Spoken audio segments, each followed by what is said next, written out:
l'oroscopo di Maya. Buon lunedì a tutte e a tutti da Maya e dalle stelle, che ci danno qualche consiglio per iniziare al meglio questa nuova settimana. Ariete, una visione fiduciosa consente di trasformare piccoli ostacoli in passaggi utili alla crescita, mantenendo sempre viva una curiosità che guida le scelte future. Il contesto attuale premia chi decide di muoversi con entusiasmo. Toro, è importante indirizzare le energie in modo preciso, evitando dispersioni che potrebbero rallentare il percorso intrapreso. L'ingegno rappresenta una risorsa fondamentale per affrontare cambiamenti e trasformarli in vantaggi. Gemelli, i rapporti interpersonali risultano più sereni e permettono di costruire intese solide, basate su comprensione reciproca e dialogo costante. In ambito lavorativo si aprono spiragli interessanti. Cancro, le passioni personali trovano spazio e contribuiscono a mantenere un benessere interiore stabile. Guardare avanti con fiducia permette di pianificare obiettivi ambiziosi, destinati ad evolversi in risultati soddisfacenti. Leone, la voglia di innovare si manifesta con forza, portando a considerare soluzioni fuori dagli schemi tradizionali e a sperimentare approcci differenti. I contatti sociali risultano vivaci e offrono occasioni per collaborazioni future. Vergine, nel lavoro una visione ampia consente di individuare strategie efficaci, soprattutto in contesti che richiedono flessibilità e capacità di adattamento. Non dimenticate il tempo prezioso del riposo. Bilancia, le condizioni generali favoriscono movimenti importanti, soprattutto per chi desidera superare fasi statiche e avviare nuovi percorsi. In ambito professionale emergono possibilità interessanti per affermarvi. Scorpione, è fondamentale mantenere concentrazione sugli obiettivi principali, evitando distrazioni che potrebbero rallentare il cammino. La forza interiore rappresenta il motore per trasformare un'idea in qualcosa di concreto. Sagittario, le scelte compiute in precedenza iniziano a mostrare effetti incoraggianti, rafforzando la fiducia nel percorso intrapreso. In ambito lavorativo si presentano possibilità concrete per mettersi in evidenza. Capricorno, l'ispirazione accompagna le attività quotidiane, offrendo soluzioni efficaci a questioni rimaste in sospeso. Un atteggiamento positivo aiuta ad affrontare eventuali difficoltà, trasformando ogni sfida in un'occasione di crescita. Acquario, le questioni professionali richiedono attenzione e ponderazione, evitando decisioni affrettate che potrebbero creare complicazioni nel tempo.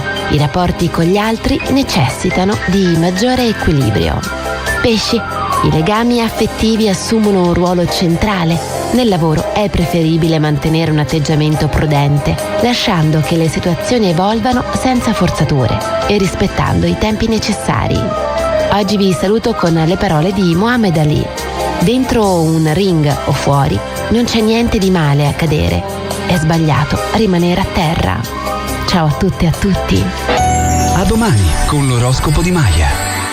E buongiorno Taranto, al microfono Valentina Castellaneta, dietro al vetro Gis Nicoletti. Saremo insieme a voi in queste 2 ore per parlare di tante cose, dalla Taranto che sfuma questo sogno indie. Ieri è stata veramente una partita lunga e triste, e poi i tifosi contro lo Iodice, c'è stata questa invasione di campo, e ancora parleremo di spazzamento di spiaggia e mezzi meccanici che mettono in pericolo diverse specie animali, e ancora tante altre cose. Ma passiamo direttamente alla nostra rassegna stampa. Sul Corriere del Mezzogiorno si parla dell'incendio sul mare di Ugento, fiamme in spiaggia, evacuati 900 villeggianti, 400 villeggianti evacuati per alcune ore dal resort Vivosa, in cui il chiosco sulla spiaggia ha preso fuoco, e 500 dal camping a fianco. E al centro pagina il libro Possibili, Brinda Nevo, la direttrice Santoro, voci diverse creano dibattito, Licese contro la sua vice. Il festival letterario respinge l'appello all'esclusione dello scrittore israeliano dell'appuntamento di Vieste. C'è stato anche una polemica piuttosto importante. Poi Pagliaro, la sanità e l'IRPEF, i pugliesi sono indignati, raccolta migliaia di firme, e l'ultimatum diviso tre del sindaco del Bari alla Bari, sì, niente stadio senza piano vendita, nuovo management e un comitato trasparenza. La Gazzetta del Mezzogiorno in apertura: Puglia al centro, Leonardo scommette sull'innovazione tecnologica, turismo, previsioni buone ma c'è il nodo collegamenti, sanità in crisi e il solito gioco allo scaricabarile, l'analisi di Nicola Rosato, e poi ancora il focus immigrazione e la ricetta di Piantedosi, 10.000 rimpatri nel 2026, Vannacci shock sul femminicidio, non esiste, ma insomma non è proprio così. Ieri il generale Vannacci ha parlato del fatto che secondo lui il femminicidio è un omicidio come tutti gli altri. Al centro pagina: abusivismo nei B&B, l'assessore Starace è finita a processo, tutta colpa del mio ex marito. Questa vicenda va avanti. Di spalla, Taranto battuto, addio promozione, sconfitta in pieno recupero, aggredito il rossoblu lo Iodice. E ancora stretta sul San Nicola, la palla al sindaco, Bari, i Dela inviano le carte alle Cese, l'ultima parola. E adesso ci fermiamo e torniamo fra poco. Un po' di anni 70 questa canzone, è un ritorno bello, non mi dispiace. Allora, passiamo sulla pagina dell'Edicola del Sud. Ex Ilva, Conte tuona, dal governo nessuna ricetta. Ieri il presidente del Movimento 5 Stelle è stato ospite del forum in masseria di Bruno Vespa e ha parlato dell'ex Ilva. E poi ancora di taglio centrale: Taranto beffato, domina la gara ma Gladiator è promosso in Serie B. E poi ancora di spalla: servono più voli per la Puglia, a dirlo è stato il manager di Italways. Da luglio Napoli Bari più vicine, questo è un focus sui treni, mentre vedremo che invece Taranto Roma sembrano più lontane.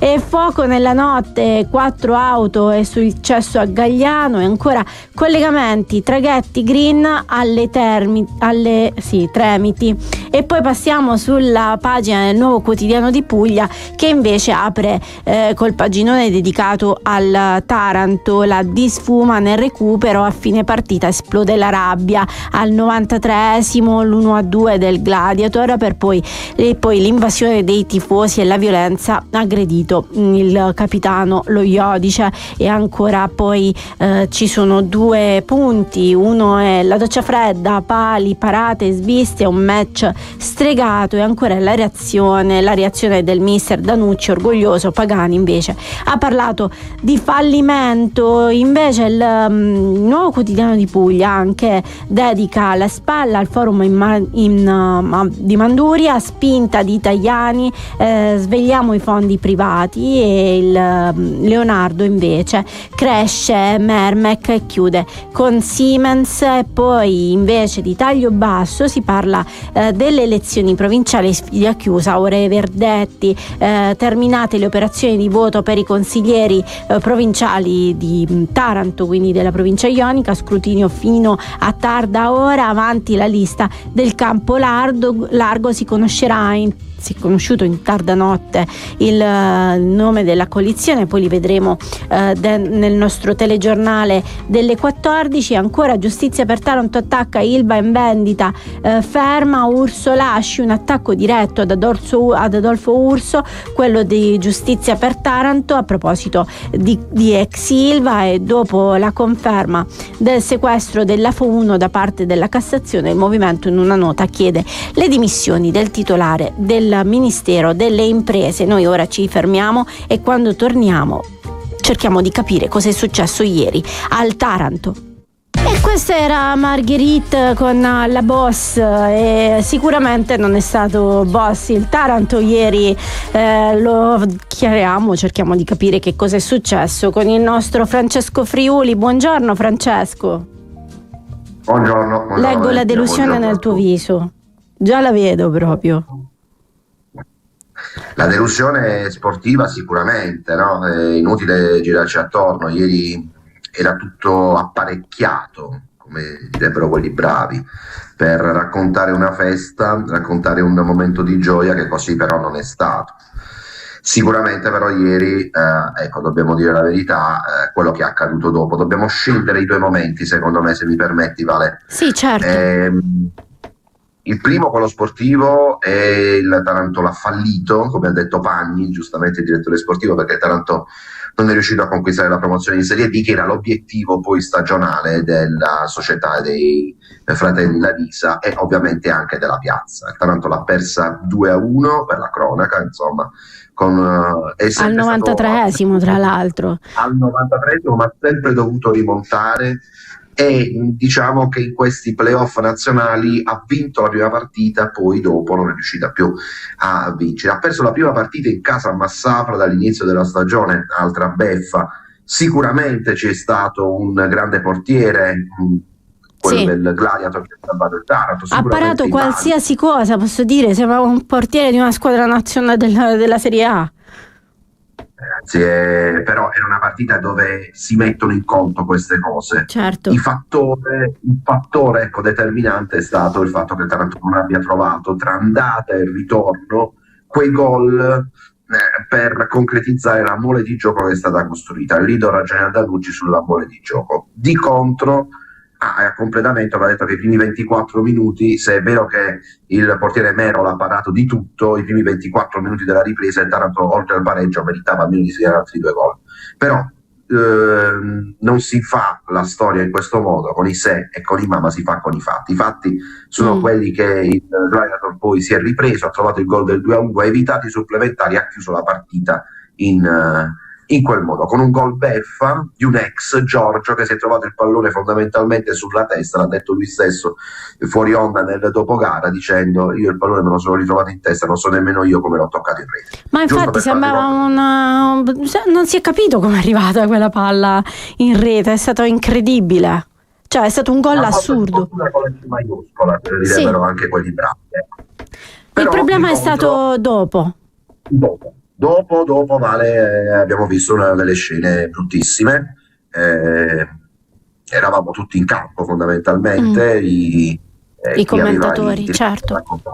Chi aveva i diritti per raccontare la partita, quindi c'eravamo sia noi, sia Gisberto, sia gli altri colleghi, e abbiamo assistito a questa piccola parte, perché poi non è che non bisogna fare di tutta l'erba un fascio, questo siamo d'accordo, però questa piccola parte di tifosi che è riuscita ad entrare all'interno del rettangolo di gioco e andare a colpire alcuni giocatori, tra cui lo Iodice, ovviamente quello che è stato, diciamo, visto nelle immagini da parte di tutti. Ma perché proprio con lui? Perché è rappresentativo? Perché è il capitano?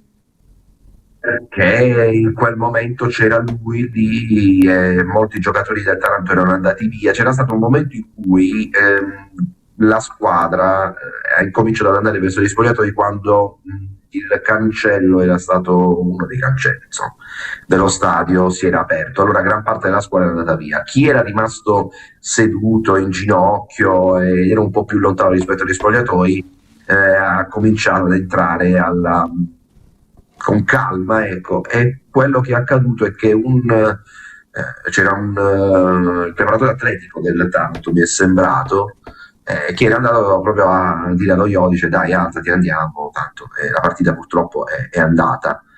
E in quel momento, insomma, tant'è che inizialmente secondo me lo Iodice pensava anche che volessero addirittura la maglia lo Iodice, perché lui ha fatto un certo tipo no, e poi dopo invece c'è stata questa. Va bene, grazie Francesco, noi ci dobbiamo fermare, torniamo dopo con i contributi che ci hai mandato. Comunque veramente è esecrabile come comportamento e la tifoseria. Censurabile, da stigmatizzare, tutto quello che volete. Il problema è un altro, e chiudo, anzi chiedo scusa se mi sono preso qualche secondo in più, ma adesso Taranto diventa nuovamente sulle pagine nazionali, social e non solo, simbolo di violenza, e questo è il gran peccato che ci lascia la partita di ieri. Per una ventina di persone che insomma non raccontano una tifoseria che invece è da Serie A, è davvero da Serie A. Grazie Francesco Friuli, ci sentiamo in realtà più tardi. Sì. A più tardi con Onda Rosso-Blu faremo l'analisi, Vale, della situazione a freddo, dopo quello che è successo ieri, e cercheremo di capire gli scenari futuri. Grazie. E noi ci fermiamo, linea alla regia. E questo era Francesco De Gregori, la leva calcistica della classe 68. Io e Gis ce la siamo cantata tutti, un giocatore, si vede dal coraggio, dall'altruismo e dalla fantasia. Forse non ne abbiamo avuti abbastanza. Per sapere se ieri il Taranto ha avuto abbastanza altruismo e fantasia lo chiediamo al mister Danucci, che ieri è stato avvicinato e intervistato dal nostro Francesco Friuli. Ascoltiamo l'intervista. Siamo dispiaciuti a dir poco, purtroppo abbiamo fatto secondo me anche un'ottima partita, abbiamo avuto tantissime occasioni per andare sia in vantaggio prima ma poi per andare anche in vantaggio dopo, pali, 2 traverse, un gol annullato che è nettamente regolare. Secondo tempo il portiere ha fatto 4-5 interventi prodigiosi, siamo qui a parlare di una sconfitta e purtroppo questo è il rammarico più grande. I ragazzi hanno dato tutto in campo e niente. Purtroppo quando si perdono queste partite lasciano naturalmente un grande amaro in bocca. E che cosa secondo te è mancato? Perché inevitabilmente qualcosa non ci è andata bene tra andata e ritorno, cosa secondo te? L'andata, penso che la partita è stata ben condotta, abbiamo tenuto benissimo il campo, abbiamo girato palla, abbiamo concluso poco, però se c'era una squadra che magari avrebbe meritato il vantaggio è sicuramente il Taranto. Oggi la partita l'avete vista tutti, abbiamo concesso comunque pochissimo su delle nostre disattenzioni e invece abbiamo creato tante palle gol. Il portiere al secondo tempo è stato strepitoso in 3-4 interventi, abbiamo preso 2 traverse, come dicevo prima il gol annullato. Purtroppo quando nascono questo tipo di partite sono difficili da commentare, so che si vede soltanto il risultato, però io sono orgoglioso del percorso che abbiamo fatto, del percorso che hanno fatto i ragazzi. Purtroppo non c'è stato il giusto epilogo. Senti Ciro, ha detto Farina che nel secondo tempo il Taranto ha approcciato benissimo, che c'è stato un momento in cui ha detto qua ne prendiamo non 1 ma 3 di gol, è mancata la stoccata vincente e poi lui ha detto ci siamo salvati grazie al cooling break.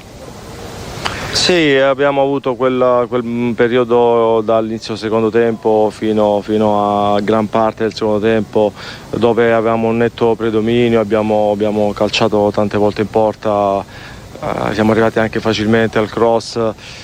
È dura commentare questa partita, purtroppo il risultato dice che non abbiamo fatto quello che dovevamo fare, però come dicevo prima c'è stato un percorso molto importante. Io potrei dirvi tante cose, potrei dirvi quello che ho trovato quando sono arrivato, ma non conta più niente ormai. Oggi contava la partita, purtroppo l'abbiamo persa, ma io non posso rimproverare nulla ai ragazzi, hanno dato tutto quello che dovevano dare, siamo stati molto sfortunati oggi. Mister, come commentiamo gli episodi che sono accaduti subito dopo il triplice fischio e cosa è successo negli spogliatoi poco fa, perché sono venuti dei tifosi a parlarvi? Naturalmente sono episodi spiacevoli, sono venuti dei tifosi a parlare, naturalmente la delusione è tanta, la delusione loro è tanta, la nostra è ancora di più, perché noi non ci dormiamo la notte per portare i risultati a casa, per cercare di fare tutto nel migliore dei modi. Purtroppo, come dicevo prima, oggi il risultato è stato ci ha penalizzato anche troppo rispetto poi a quello che si era visto in campo, dove naturalmente avremmo meritato molto di più. Abbiamo anche spesso e volentieri degli arbitraggi un po' particolari, perché ripeto, il primo gol di Aguilera è nettamente dentro, tant'è che se vedete il fermo immagine, sì, quando la palla è passata da un quarto d'ora già lui sta ancora in gioco, quindi vi ha dato una spiegazione? No, sono degli episodi naturalmente che in una finale pesano tantissimo, perché in una finale naturalmente gli episodi fanno la differenza e purtroppo non ci è andata bene con gli arbitraggi. Poi giocavamo in casa, nel dubbio, non c'era dubbio perché era nettamente dentro, ma nel dubbio penso che un guardalinee ci pensa 2 volte, invece male. E invece male, se volete saperne di più dovete aspettare questo pomeriggio alle 15 e guardare Onda Rosso Blu con Francesco Friuli, che vi racconterà tutto quello che è accaduto e quello che è accaduto anche dopo, tutte le analisi. E noi adesso ci fermiamo, quando torniamo parliamo di spiagge, perché ci sono a rischio le tartarughe caretta, ma anche gli uccelli, i fratini. E adesso parliamo di spiagge, delle spiagge del litorale ionico in particolare, perché sono state al centro di una dura contestazione ambientalista. La sezione locale della LAC, la Lega per l'abolizione della caccia, ha denunciato l'uso di ruspe e trattori per la pulizia, e noi ora ne parliamo con Giovanni De Vincentis, presidente del WWF di Taranto. Buongiorno De Vincentis. Buongiorno a lei e a tutti i telespettatori. Allora, in questo periodo, per invogliare i bagnanti ad andare a mare, vengono pulite le spiagge da tutto quello che l'inverno ha portato, tutto quello che le mareggiate hanno portato, che sia detriti, spazzatura, ma che anche la Poseidonia. E questo significa che alcune specie, come la caretta, rischiano di perdere le loro uova, è giusto? Assolutamente sì. Purtroppo i gestori degli stabilimenti molto spesso utilizzano questi mezzi pesanti per pulire le spiagge in maniera rapida, però questo ovviamente comporta sicuramente una pulizia radicale, ma anche la distruzione di habitat assolutamente necessari per tantissimi animali che utilizzano le spiagge. Vogliamo ricordare sicuramente la nidificazione delle tartarughe, quindi il passaggio di questi mezzi non solo distrugge le tracce, non ci permette l'individuazione dei nidi, ma poi con le pressioni ovviamente provoca la morte dei piccoli all'interno delle camere di deposizione. Oltre poi alle caretta c'è il problema dei fratini. Ricordiamo che la Puglia nella Puglia c'è la nidificazione di questi animali, di questi piccolissimi volatili, è il 40% di tutta la nidificazione nazionale, solo in Puglia. Questi piccoli volatili, che sono altamente protetti, nidificano sulle spiagge, lasciano lì 3-4 uova mimetizzate. Sì, perché hanno lo stesso colore della sabbia, giusto? Per questo non si vedono. Sì, dal punto di vista naturale, insomma, c'è questa forma di protezione della nidiata. E purtroppo questi mezzi ovviamente spazzano via tutto.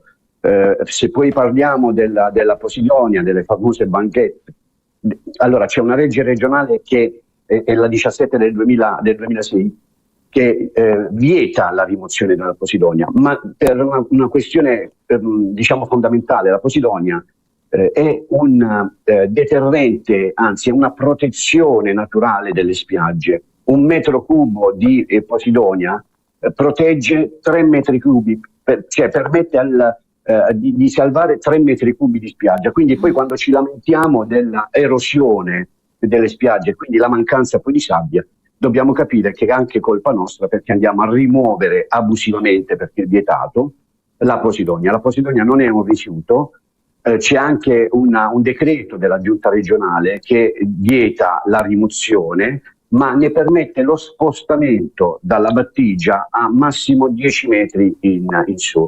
Quindi dobbiamo decidere cosa vogliamo, se vogliamo solamente fare il bagno o vogliamo comunque avere un'attenzione per il nostro pianeta e per i nostri ecosistemi. È giusto questo, quello che dici, però dall'altro canto mi metto anche nei panni dei gestori dei lidi balneari, che, insomma, o comunque dei bagnanti che non sono invogliati a fare il bagno in mare, e loro, voglio dire, il lavoro devono garantire. È una questione. Sì, però mi permetto di dire che è una questione solamente di cultura e di informazione. I gestori degli impianti, degli stabilimenti balneari dovrebbero avere più attenzione a fare informazione, e noi siamo sempre disponibili. Molto spesso andiamo e chiediamo di fare informazione. Non andiamo troppo lontano. A Gallipoli, ad esempio, una nota spiaggia di Gallipoli ha fatto questo tipo di attività informando i bagnanti e i suoi frequentatori. Bene, negli ultimi 2 anni ha avuto un incremento del 23% dell'affluenza. Per non parlare delle spiagge che al loro interno, durante la stagione estiva, accolgono dei nidi di tartarughe, di caretta. L'afflusso di di bagnanti e di gente interessata comunque a vederla, a seguire questo iter è straordinario. Noi lo vediamo quando gestiamo i nidi delle tartarughe durante il periodo estivo, abbiamo un afflusso di gente incredibile, abbiamo anche difficoltà a gestirlo, quindi è solo una questione di cultura. E insomma dobbiamo cercare di imparare tutti. Grazie Giovanni De Vincentis, presidente del WWF Taranto. Prego, grazie a voi e buon lavoro.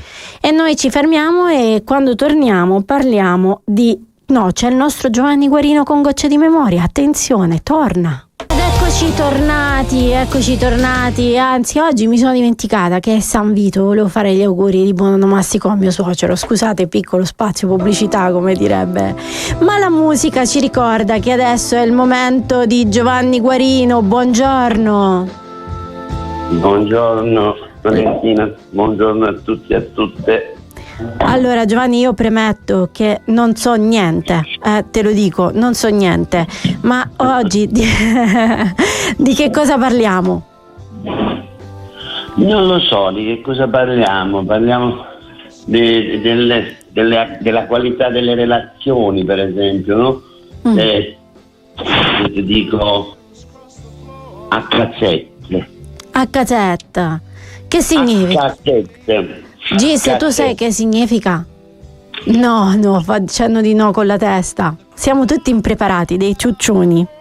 Ah, vabbè, con Francesco sì, vabbè, però, vabbè, ma non è mai troppo tardi. A cazzetta si diceva, ma vedi come vanno a cazzette ci le doi, cioè come vanno d'accordo, come stanno mettendo insieme, come se le intendono, facendo riferimento al paio di calze, insomma. Che sono accoppiate, sarà che io non lo sapevo perché le scoppio sempre. Le perdo nella lavatrice, sarà quello. E questo, ci sono diversi modi per individuare appunto le relazioni, i rapporti, e per esempio a carattere quando due appunto si trovano d'accordo e si dovevano fare una cosa nelle intese avanzate, invece a 7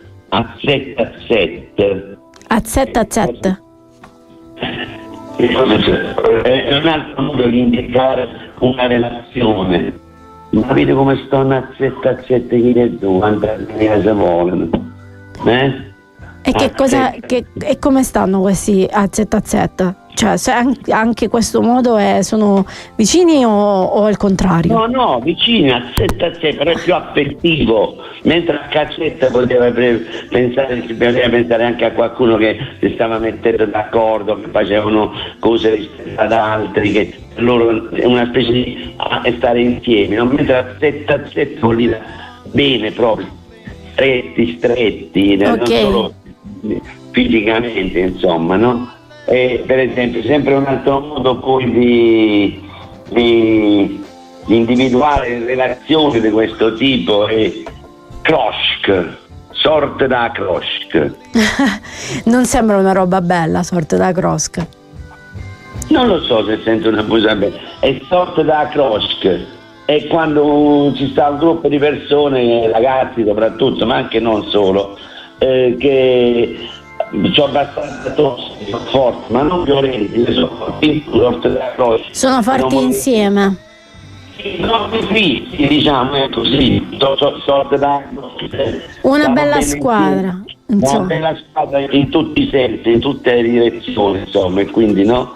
Ed erano i modi per indicare le relazioni da chi le do a cassette, ho capito. Ma vedi come stanno a 7 chi le dà, oppure ma guardano picche, sorte da Kroschk, ed erano tutti i modi di indicare atteggiamenti che spesso che adesso non si usano più, no? Certo, no, ma io da oggi in poi li userò sempre, te lo giuro. Giuro. Vediamo come sei rimasto. Cosa dici? Vediamo? Facciamo esatto, che cosa dici? Allora, a 7 quando lo dovrai usare? A 7 quando due sembrano flirtare, diciamo. diciamolo sì, è così, diciamo. Ma forse sarà che intimi relazioni senza essere per forza amorose, insomma. Ah, quindi un affetto. Sì, affetto in generale. Ok. Cazzette invece quando vanno troppo d'accordo. Bravo, esatto. Ok, perfetto. E possiamo Sorte crosca, come noi di Radio Cittadella che siamo uno squadrone. Va bene, grazie Giovanni Guarino. Il telefono tuo ha deciso che non ci dobbiamo sentire più perché ci stiamo perdendo. Noi ci risentiamo lunedì prossimo. Va bene, buona giornata a tutti e a tutte. Buona giornata, ciao Giovanni Guarino. Noi ci fermiamo e quando torniamo parliamo di Medimax. Oggi è lunedì 15 e anche il primo lunedì della settimana del Medimax. Stiamo entrando proprio nel vivo di questo festival che ogni anno cambia un po' il volto della città, lo fa diventare un po' più interessante, anche nonostante qualche disagio, però quest'anno il traffico sulla rotonda sarà interdetto soltanto sabato e domenica, i giorni dei concerti. Per il resto non ci saranno questo genere di problematiche.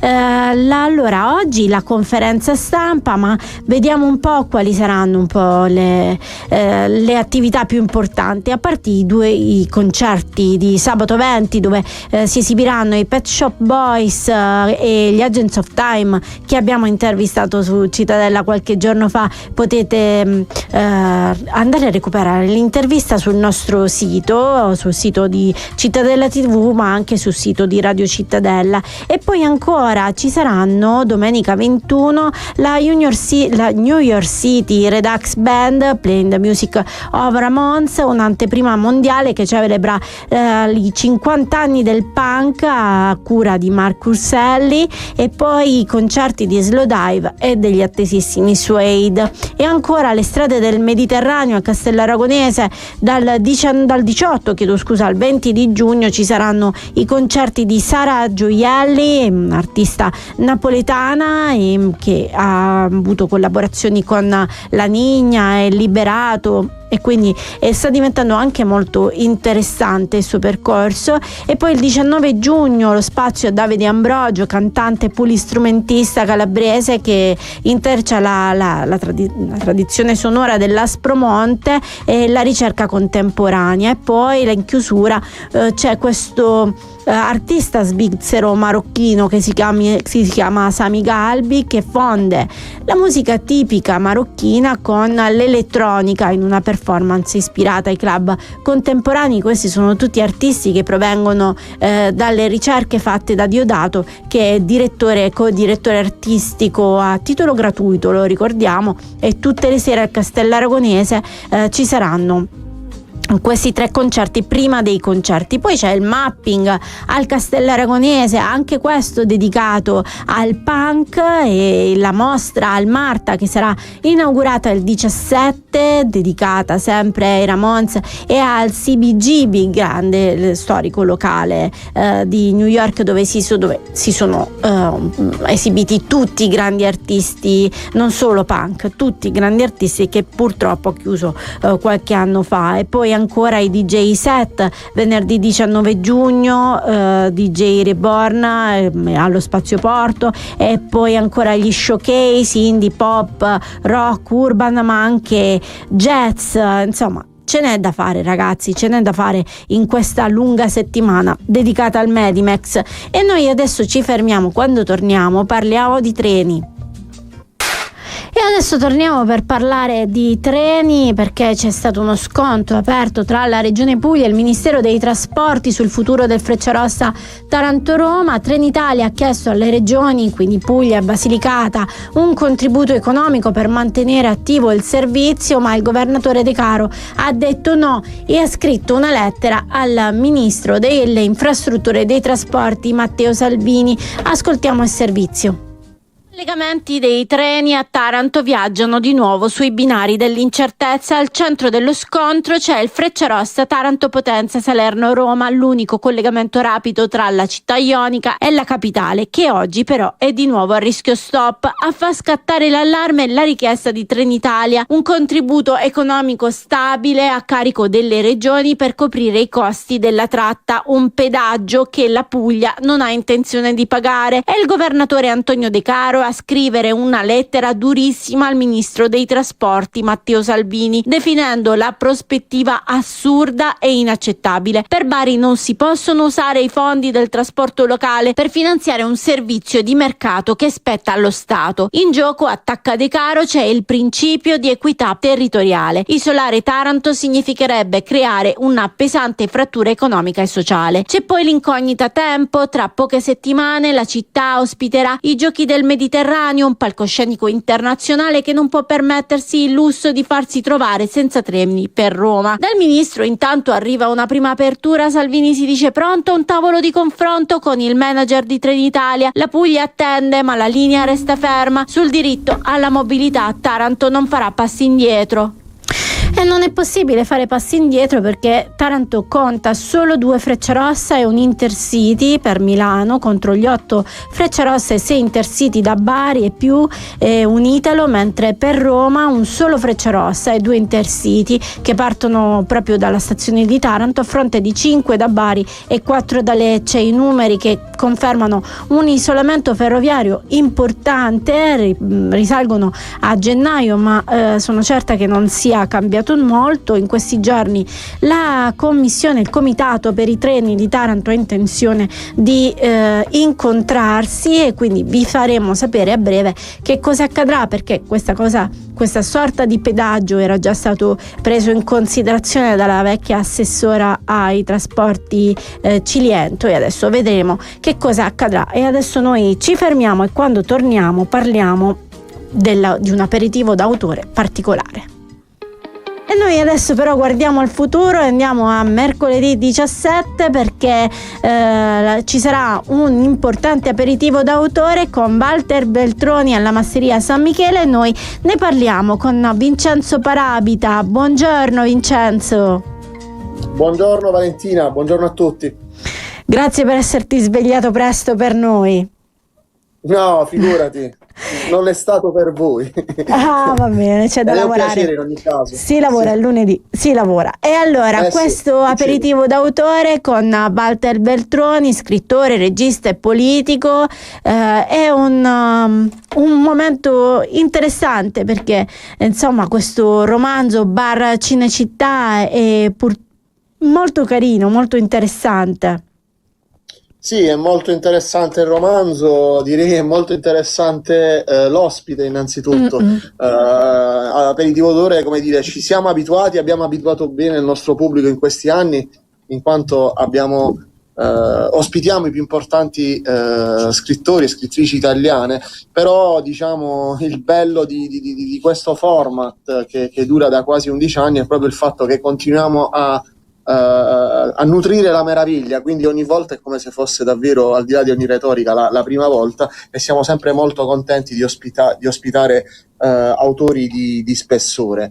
E stavolta, come ben dicevi, appunto avremo ospite Walter Beltroni. Insomma, non c'è da presentarlo, c'è chi lo conosce come politico, ma c'è chi l'ha conosciuto bene ormai da una ventina d'anni come scrittore e poi anche come regista, insomma davvero un uomo, un intellettuale dei nostri tempi che si mette spesso alla prova come scrittore e da questo punto di vista è anche abbastanza poliedrico, perché oltre a scrivere romanzi come appunto Il bar di Cinecittà che presentiamo mercoledì, è noto anche per la serie di gialli del commissario Bonvino, ma sono usciti negli anni anche diversi suoi saggi, quindi è davvero uno scrittore a tutto tondo. Io ricordo anche un documentario molto interessante che si chiama Gli occhi dei bambini, se non mi sbaglio, in cui raccontava questi bambini completamente diversi, perché venivano da mondi completamente diversi. È uno sguardo interessante del mondo, ma gli chiederai solo perché tu sarai il moderatore, sarai tu a intervistare Walter Beltroni, gli chiederai soltanto del suo nuovo romanzo o anche di parlarci parlarci un po' dell'attualità che insomma offre spunti. Sì, sarà una chiacchierata a tutto tondo, veramente parleremo anche, appunto, come dicevi, dei suoi lavori da regista. Tra l'altro lo scorso anno, credo, se non erro, è stato già a Taranto a presentare un altro suo lavoro audiovisivo, il film su Lucio Dalla. Sì. E parleremo dell'attualità, perché appunto il Bar di Cinecittà, edito da HarperCollins, si presta molto a parlare dell'oggi, perché è un romanzo che, come Beltroni sa ben fare, racconta la grande storia attraverso le piccole storie di ogni giorno, e questa è una storia che parla della seconda guerra mondiale, di ciò che in quegli anni è avvenuto in una famiglia tipo italiana, ma che davvero può essere il racconto di ogni famiglia di quel tempo, e poi di ciò che è accaduto dopo la guerra fino ad arrivare ai giorni nostri. Quindi è davvero un romanzo che offre tanti spunti per parlare di ciò che è stato quel determinato periodo in Italia, e di ciò che può accadere in ogni momento in un paese alcune volte anche un po' smemorato come il nostro. E gli aperitivi d'autore sono un bel momento non soltanto per scoprire libri, incontrare autori, ma anche per scoprire luoghi, perché sono sempre bei posti quelli che ti scegli. Sì, esatto. Diciamo che infatti è uno dei fattori, se vogliamo, di successo di questi tanti anni, di un format che davvero 11 anni fa è nato come una scommessa: unire l'enogastronomia, i luoghi belli del nostro territorio e la letteratura di qualità. La cosa ha funzionato ed eccoci qui dopo tanti anni. La scelta di questi posti che andiamo ad abitare per una sera è fatta in maniera molto precisa, meticolosa, perché appunto uno degli obiettivi del format di Volta alla Carta era la valorizzazione di dei bei luoghi di Taranto e provincia. Saremo in una masseria, spesso abitiamo per una sera le masserie del nostro territorio. Stavolta saremo a Masseria San Michele, a Martina Franca, una masseria del Settecento, veramente come si suol dire in questi casi, che soltanto la visita vale il prezzo del biglietto, perché è davvero un posto pazzesco, e quindi sarà anche l'occasione per i partecipanti per ammirare questa struttura immersa nella campagna di Martina Franca. E allora comprate il biglietto su Posto Riservato, c'è un link che trovate sui canali di Volta alla Carta. Grazie a Vincenzo Parabita. Grazie a te, Valentina. Sì, ci sono ancora dei biglietti, so che sta andando abbastanza spedita la prevendita. Vi aspettiamo, perché, come si suol dire in questi casi, ne vale la pena. Lo so, lo dicono tutti, però posso assicurare che ne vale la pena esserci. Vabbè, posto quindi bello, appuntamento interessante, certo che vale la pena. Grazie Vincenzo Parabita, e adesso noi ci fermiamo perché questa puntata è arrivata al termine. Grazie a Gis Nicoletti dall'altra parte del vetro. Vi ricordo che se avete delle segnalazioni potete scriverci a segnalazioni@cittadellatv.it oppure inviarci un messaggio al 339 680 6868, e l'appuntamento con Buongiorno Taranto torna domani.